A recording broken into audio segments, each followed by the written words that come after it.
So, World Liberty Financial is under fire in this episode of Crypto News in a Flash. SEC just announced an agenda to propose rules for digital assets to be permitted to be traded on national securities exchanges. Now, I know that sounds like a whole lot of what the hell did you just say? And that doesn't sound like a big deal, but it really is a big deal. Let me explain to you what that means. If this agenda becomes active rules and regulations, then crypto can be listed and sold alongside stocks like Apple and Tesla in TradFi settings like the New York Stock Exchange and NASDAQ. It could be bought and sold through your broker or brokerage accounts instead of online exchanges like Coinbase and Uphold. Trading would happen under the same protection as stocks, dramatically increasing investor trust, bringing much larger trading volumes, which benefits everybody. The only thing that I'm confused about is, would this adoption path only apply to cryptocurrencies that they declare and qualify as securities? Or would this be some new gray area that the SEC and the CFTC work together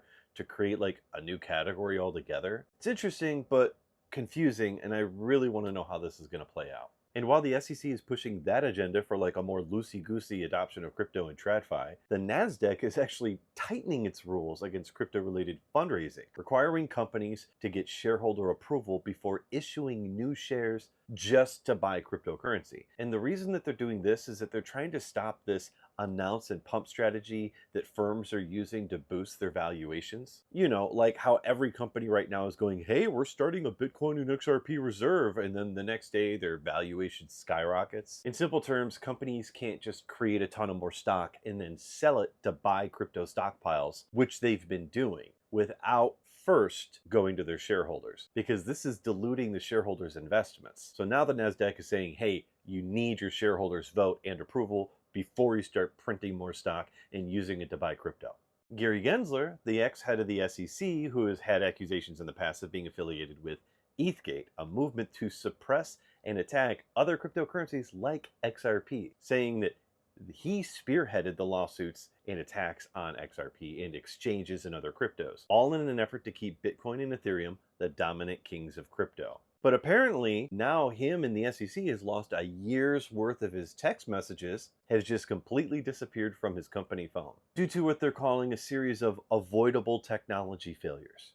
Yeah, avoidable and probably intentional. I don't think anyone watching this video thinks that those text messages disappeared on accident.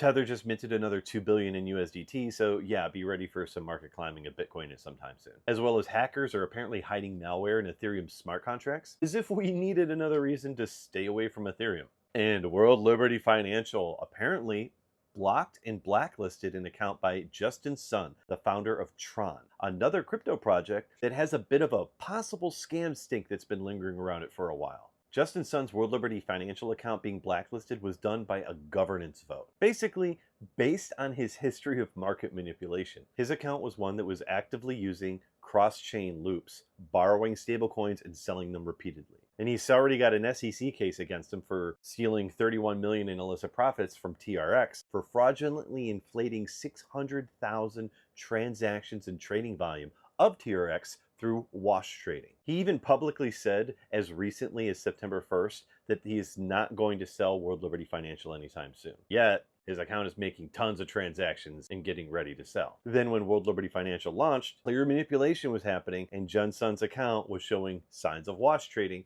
and they blacklisted it immediately. So, in my opinion, this is a good sign, not a bad sign. Justin Sun responded with a wordy complaint saying he wanted to grow alongside the team and his funds were unreasonably frozen, even finishing by saying that he believes that a brand must be built on fairness, transparency, and trust. Coming from a guy with a whole community as well as a legal action, and the SEC are piling down on him for corruption and illicit trading practices and market manipulation tactics. How do you guys feel about this one? I think World Liberty Financial did right in this situation, but I'm open to other perspectives, so you let me know. What do you guys think? Wealth, love, and authenticity to you all.